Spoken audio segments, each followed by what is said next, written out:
Assalamualaikum warahmatullahi wabarakatuh. Salam sejahtera bagi kita semua. Perkenalkan, saya Arif Rahman Hakim, dosen Stisipol Chandra di Muka, home base di S2 Magister Ilmu Administrasi Publik.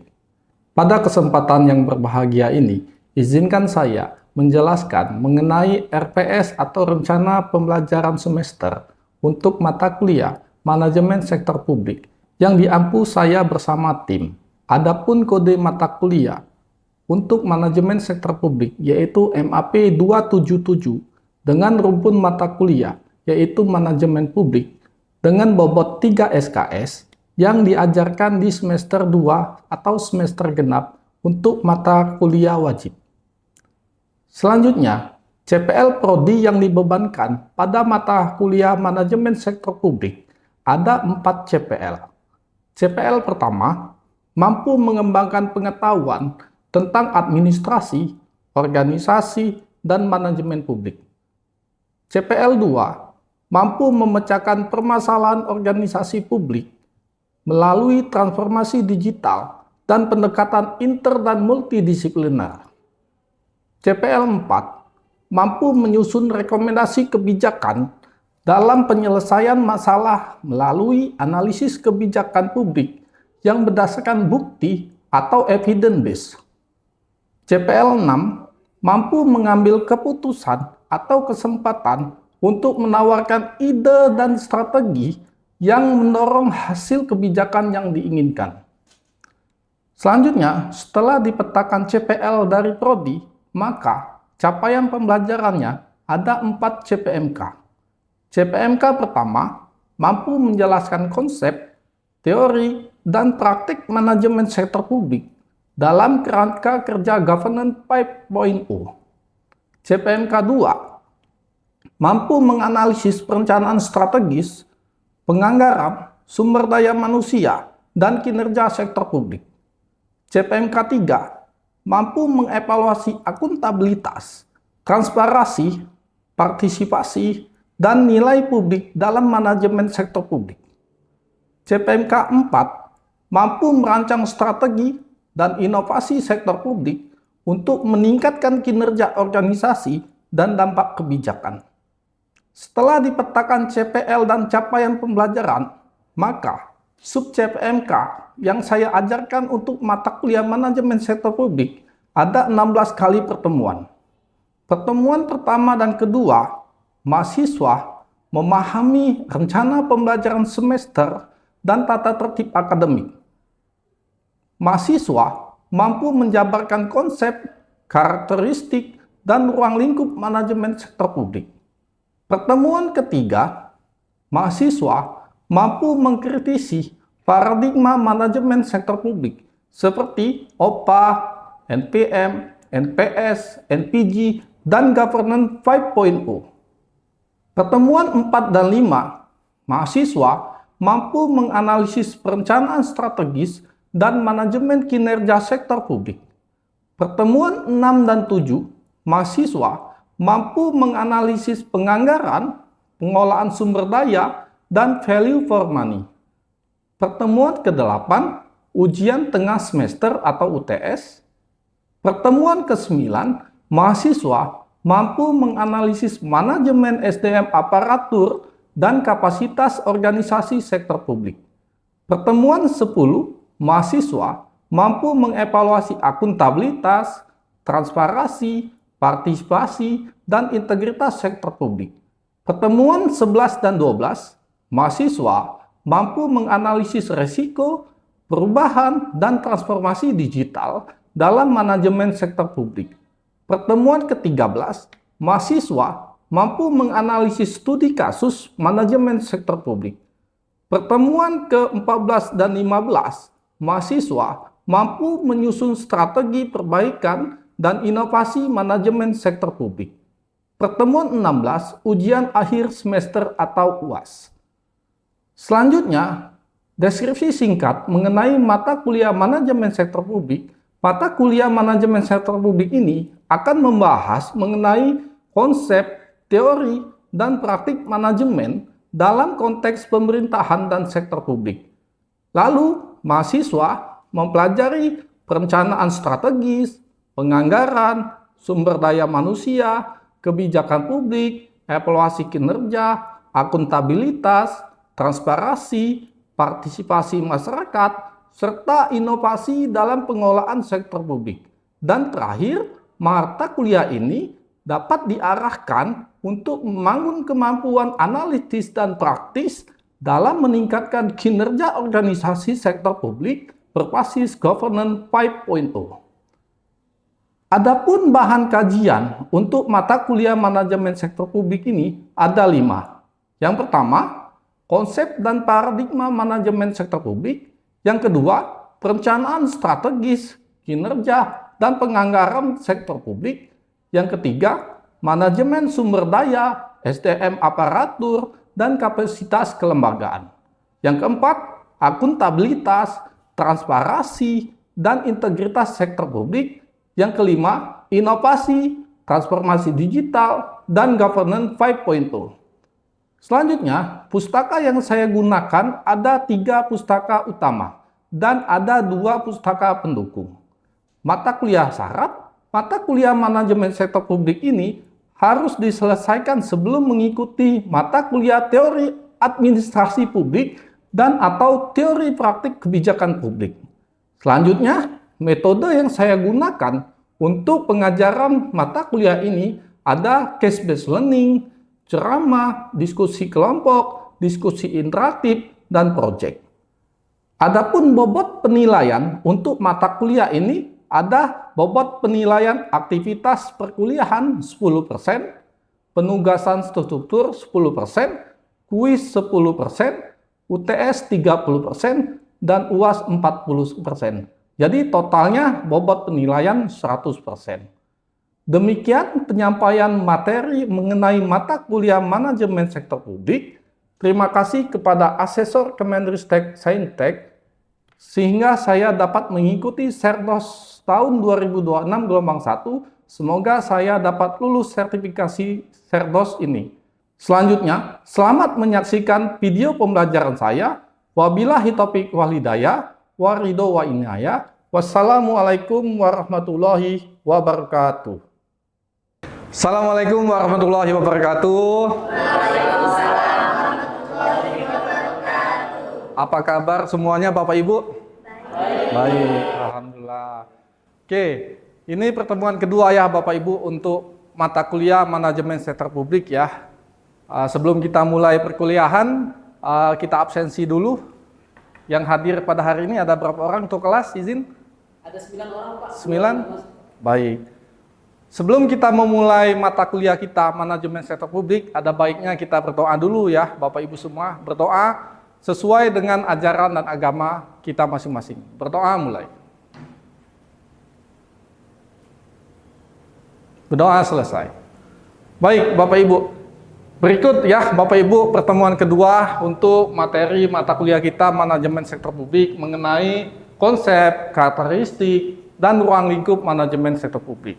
Sebelumnya pertemuan pertama sudah kita bahas mengenai rencana pembelajaran semester untuk mata kuliah kita manajemen sektor publik dan sudah dibahas juga secara singkat bagaimana konsep ya dan karakteristik. Nah, apakah Bapak Ibu semua ada statement atau ada pertanyaan di pertemuan sebelumnya? Silakan Bapak Ibu. Baik, silakan Pak Ali, bagaimana? Kan minggu kemarin udah kita pelajarin Pak tentang manajemen sektor publik Pak. Nah, berapa pentingnya Pak atau mengapa penting kita mempelajari manajemen sektor publik ini Pak? Pertanyaan yang sangat bagus ya Bapak Ali ya. Mengapa kita penting mempelajari mata kuliah manajemen sektor publik? Kita kasih tepuk tangan dulu untuk Pak Ali.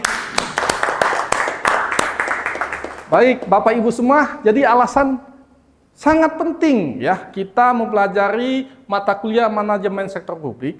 Selain kita akan mempelajari teori, konsep, dan juga akan mengaplikasikan secara praktis keilmian ya. Mata kuliah manajemen sektor publik ini, kenapa alasannya? Kan lebih 50% anggaran negara kita. Negara kita kan Republik Indonesia itu dialokasikan untuk sektor publik. Nah, sumber anggarannya dari mana Bapak Ibu semua? Sumber anggarannya bisa dari penerimaan pajak. Nah, misalnya dari PBB, misalnya dari pajak penghasilan dan lain sebagainya. Itu alasan pertama. Yang kedua, penerimaan negara bukan pajak, misalnya dari devisa negara kita, dari keuntungan atau margin kementerian yang ada di Republik Indonesia. Dan terakhir, ada dari hibah, misalnya ada hibah dari internasional atau ada hibah dari pemerintahan luar negeri lainnya. Nah, ini yang digaris bawahi mengapa kita penting mempelajari manajemen sektor publik.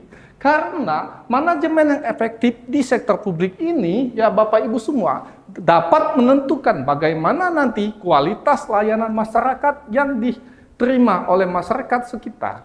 Misalnya mulai dari fasilitas kesehatannya, fasilitas pendidikannya, lalu hingga sampai infrastruktur yang akan dibangun oleh negara kita, yang nantinya dirasakan setiap warga negara setiap harinya. Nah, inilah alasan mengapa kita penting ya Bapak Ibu semua mempelajari mata kuliah manajemen sektor publik.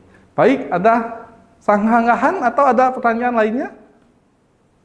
Baik, kita lanjutkan ya Bapak Ibu semua untuk materi kita pertemuan kedua. Jadi di sini Bapak Ibu semua, apa itu manajemen sektor publik? Ya Bapak Ibu semua yang ketahui, misalnya manajemen sektor publik itu nantinya ada namanya proses di dalam bagaimana hal perencanaan, bagaimana pengorganisasiannya, bagaimana nanti mengarahkannya, lalu akan mengendalikan sumber daya publik untuk nantinya apa mencapai tujuan bersama. Lalu berbeda misalnya dengan sektor publik swasta. Kalau sektor publik pemerintah itu berorientasi kepada tujuan sosial untuk apa? Untuk kepentingan masyarakat yang lebih luas sebagai nantinya ada namanya landasan utama di dalam pengambilan keputusan. Sedangkan di sini untuk sektor swasta itu berorientasi kepada keuntungan atau profit. Nah, ini ya Bapak Ibu semua mengapa manajemen publik itu sangat penting ya Bapak Ibu semua. Ada pertanyaan? Silakan Bapak Ibu semua. Atau ada statement apa itu perbedaan antara manajemen sektor publik pemerintah dan manajemen sektor publik swasta? Silakan Pak Ali. Bagaimana Pak Ali? Apa perbedaannya Pak Ali? Manajemen sektor publik pemerintah dan manajemen sektor publik swasta. Menurut saya Pak, kalau manajemen sektor publik itu dia bergerak di seluruh pabrik yang di Indonesia atau warga atau masyarakat Pak. Kemudian untuk sektor publik, sektor pemerintahan itu bergeraknya di bidang pemerintahan aja Pak. Baik, itu ya dapat diterima ya Bapak Ibu semua ya. Untuk apa itu manajemen sektor publik. Baik, selanjutnya ya Bapak Ibu semua. Nah, di sini bagaimana sih karakteristik di dalam manajemen sektor publik ya?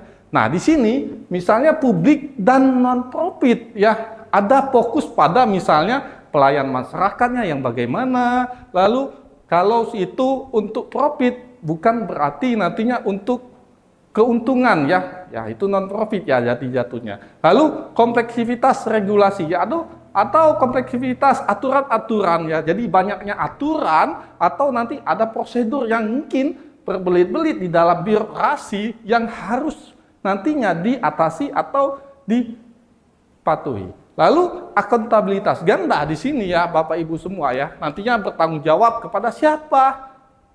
Paling kepada di dalam masyarakat atau di dalam pemerintah. Dan terakhir lingkungan yang dinamis ya Bapak Ibu semua. Jadi kita dapat beradaptasi dengan perubahan sosial, perubahan politik yang ada di negara kita. Nah, inilah karakteristik di dalam manajemen sektor publik. Ada pertanyaan atau sanggahan? Silakan Bapak Ibu semua. Gimana? Cukup. Baik, kita lanjut ya Bapak Ibu semua. Nah, jadi di sini ya Bapak Ibu semua ya, ruang lingkup manajemen sektor publik itu apa sih ruang lingkupnya? Nah, ada 4 ruang lingkup. Yang pertama di sini ada kebijakan publik.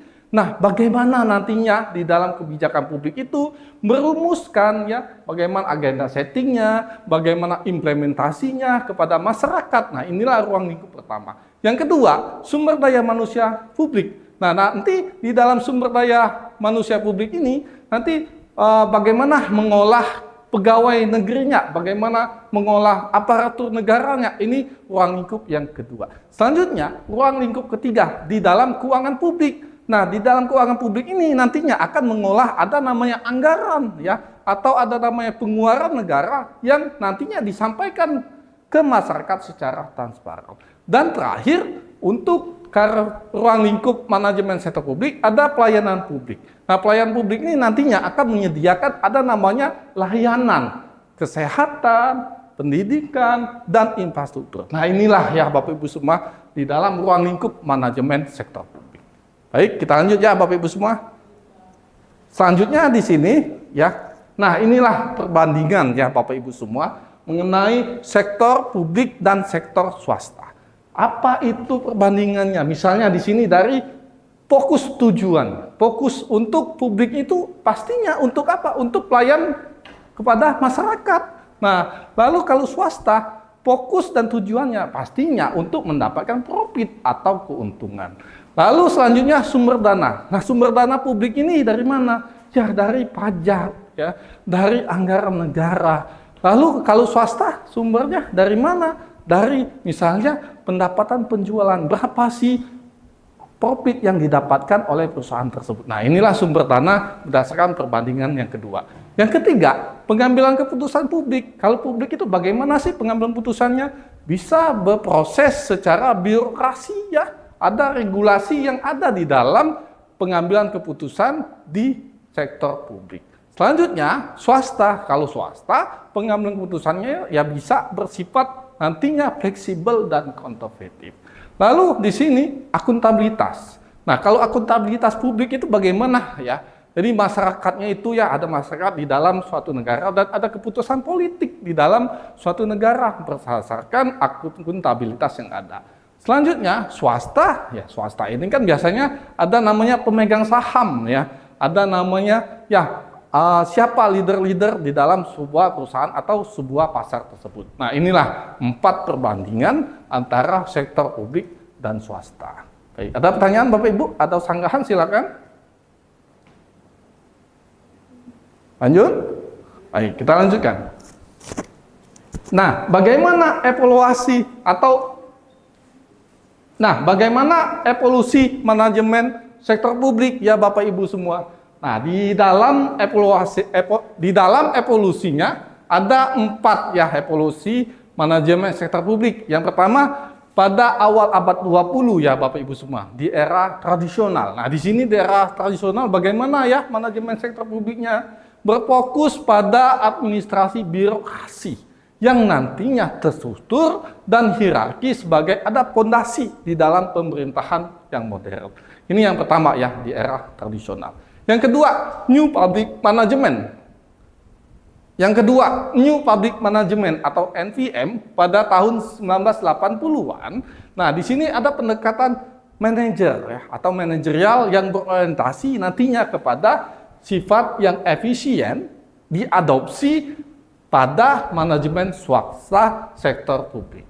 Yang ketiga, governansi dan network management pada tahun 2000-an. Di sini sudah ada namanya kolaborasi ya, kerjasama lintas sektor baik di dalam pemerintah, swasta maupun masyarakat. Lalu ada partisipasi publik di dalam governance and network management, dan ada pendekatan yang di dalamnya ada jaringan dalam tata kelola pemerintahan. Dan terakhir evaluasi pada tahun 2020-an ada namanya digitalisasi dan e-government ya. Nah, di dalam digitalisasi dan e-government ini Bapak Ibu semua ada namanya transformasi ya, perubahan layanan publik ya, bersifat nantinya menggunakan apa ya? Teknologi ya Bapak Ibu semua. Untuk apa tujuannya? Untuk meningkatkan transparansi dan aksesibilitas. Jadi yang masih manual ya sudah mengarah ke teknologi atau digital. Begitu ya Bapak Ibu semua. Inilah evaluasi manajemen sektor publik yang ada. Kita lanjut. Baik. Selanjutnya di sini Bapak Ibu semua. Nah, ini ada studi kasus ya Bapak Ibu semua. Nanti tolong dianalisis ya bagaimana studi kasus ini di dalam digitalisasi layanan publik di Indonesia ya. Misalnya di sini kan tadi ada transformasi digital ya Bapak Ibu semua. Nah, transformasi digital ini tujuannya untuk meningkatkan nantinya transparansi yang kemudian akan mempermudah akses ya di dalam layanan publik di Indonesia. Nah, misalnya inovasi seperti antrian online. Dulu kan masih manual ya Bapak Ibu semua. Sekarang kan dengan bantuan teknologi bisa secara online ya. Misalnya mau berobat kan bisa menggunakan aplikasi BPJS. Begitu ya Bapak Ibu semua. Lalu di dalam portal layanan terpadu itu ya Bapak Ibu semua nantinya akan mempercepat proses administrasinya, mengurangi nantinya birokrasinya. Lalu dan terakhir meningkatkan kepuasan masyarakat secara signifikan. Nah, jadi apa sih misalnya contoh kasus ya digitalisasi layanan publik yang Bapak Ibu pahami? Silakan Bapak Ibu semua, apakah mungkin sudah ada pengalaman ya di dalam hal yang dulunya masih manual, sekarang sudah beralih menggunakan teknologi. Contohnya bagaimana? Pak Ali, coba atau dengan Pak Dayat atau siapa ini? Pak Tommy, silakan. Contoh kasusnya bagaimana? Ya, siap. Pak Ali, silakan Pak Ali. Dari pembuatan SIM aja Mas. SIM kan udah bisa kita sekarang SIM udah bikin online udah bisa Pak. Tapi masalahnya Pak gini, sekarang walaupun SIM-nya online, kita harus tetap datang ke tempat buat ambil Pak. Atau gimana sih sebenarnya Pak? Kalau misalnya menurut Bapak nih digitalisasi sebenarnya sudah efektifkah dengan kehidupan kita yang di Indonesia atau belum? Karena masih banyak belum pas penyesuaian dengan masyarakat. Baik, jadi digitalisasi ini kan akan mengikuti perkembangan ya Bapak Ibu semua ya. Nah, sekarang kan sudah ada mulai perbaikan ya untuk pembuatan SIM tadi, walaupun tidak langsung antri ke tempat tujuan, akan tetapi nanti kan disediakan proses pengantaran hasil melalui pos. Begitu ya Bapak Ibu semua. Jadi kan berjenjang ya Bapak Ibu semua di dalam hal transformasi digital ini mungkin ke depan ada perbaikan yang lebih baik lagi. Begitu ya Bapak Ibu semua ya. Bagaimana Pak Ali? Baik. Ada lagi Bapak Ibu semua? Cukup? Kita lanjut lagi? Baik. Kita lanjut ya Bapak Ibu semua. Jadi di dalam manajemen sektor publik nanti ya yang efektif itu yang bagaimana? Nah inilah, kalau manajemen sektor publik yang efektif, harusnya kan ada leadership di situ, atau ada kepemimpinan. Nah pemimpin itu harus yang bagaimana Bapak Ibu? Harus mempunyai visi misi yang jelas, harus nantinya ada visioner. Ya, apa sih visi misi ke depan? Jangan hanya disebutkan saja, tapi akan diterapkan, nanti ditagih loh. Kalau kita sebagai seorang pemimpin ditagih oleh bawahan, apa sih visi misi Bapak? Nah, bagaimana melaksanakannya? Lalu ada nggak akuntabilitasnya? Nah, ini yang pertama, manajemen sektor publik yang efektif itu yang bagaimana? Yang kedua, pengolahan sumber daya yang efisien. Jadi, pengolahan sumber daya itu harus bersifat efisien dan efektif ya Bapak Ibu. Jangan ya boros anggaran misalnya ya. Ada namanya sekarang kan sistemnya efisiensi ya Bapak Ibu semua. Lalu yang ketiga, partisipasi publik dan kolaborasi antar lembaga. Nah inilah kadang di suatu institusi, ya mungkin banyak institusi yang ada, sulitnya koordinasi sehingga terjadinya lambatnya kolaborasi atau ada ego masing-masing di dalam institusi yang ada. Nah jangan seperti itu ya Bapak Ibu semua, kita harus berkolaborasi untuk tujuan yang sama. Yang keempat, yaitu penggunaan teknologi pendukung layanan. Nah, inilah, kalau kita kuliahkan Bapak Ibu semua, sudah menggunakan teknologi ya, kalau misalnya pengajaran bisa online, atau menggunakan Edlink, Stisipol, Chandra Muka. Nah, inilah contoh manajemen sektor publik yang efektif ya Bapak Ibu semua. Baik, ada pertanyaan Bapak Ibu semua? Belum? Baik, kita lanjut ya Bapak Ibu semua. Nah, apa tantangan? Yang pastinya ada tantangan dan hambatan di dalam manajemen sektor publik Bapak Ibu semua. Misalnya yang pertama ini kan ada birokrasi yang nantinya ya mungkin lambat ya, mungkin bersifat kaku. Nah ini misalnya ada namanya prosedur yang panjang, ada namanya yang nantinya akan menghambat di dalam inovasi dan bagaimana respon cepat terhadap kebutuhan masyarakat.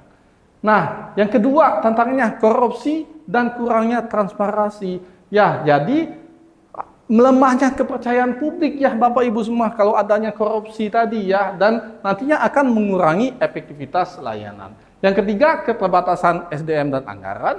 Yang kelima, dinamika politik. Nah, ini dinamika politik ini, misalnya ada pergantian di sini kepemimpinan dan ada tekanan politik. Ya, inilah akan mempengaruhi nantinya apa sih konsistensi di dalam kebijakan yang ada. Nah, inilah tantangannya ya Bapak Ibu semua. Baik, kita lanjut ya Bapak Ibu semua. Baik, berikut kesimpulannya ya Bapak Ibu semua setelah kita mencermati materi pertemuan 2 untuk mata kuliah kita manajemen sektor publik ya Bapak Ibu semua. Jadi manajemen sektor publik ini berbeda dengan swasta Bapak Ibu semua. Nah, berorientasi apa tujuan sosialnya dan apa kepentingan masyarakatnya, bukan untuk profit atau keuntungan. Itu yang pertama. Yang kedua, karakteristik khususnya seperti akuntabilitas ganda dan nantinya ada namanya kompleksivitas regulasi menuntut nantinya ada pendekatan yang unik. Itu kesimpulan yang kedua. Yang ketiga, ruang lingkupnya. Ruang lingkupnya mencakup kebijakan publik, SDM dan keuangan serta pelayanan publik. Dan terakhir kesimpulannya, nah di sini ada perkembangan ya Bapak Ibu semua. Perkembangan terus mengikuti nantinya apa kebutuhan masyarakat dan kemajuan teknologi ke depan. Nah, itulah kesimpulan pertemuan kita pada pertemuan kedua ini. Selanjutnya Bapak Ibu semua, nanti ada tugas ya, izin Bapak Ibu semua, ada tugas untuk pertemuan selanjutnya akan kita bahas. Coba Bapak Ibu semua menganalisis ya dan mengkritisi ya Bapak Ibu semua bagaimana perkembangan manajemen sektor publik dari All Public Administration, New Public Management, New Public Service, New Public Governance, dan Governance 5.0 ya Bapak Ibu semua. Nanti ada bobot penilaian untuk mata kuliah pertemuan selanjutnya dengan bobot 10%. Bapak Ibu semua dapat kirim di alamat Stisipol Chandra di Muka ya di admin kita ya Bapak Ibu semua. Baik, itu ya Bapak Ibu semua. Ada pertanyaan sebelumnya?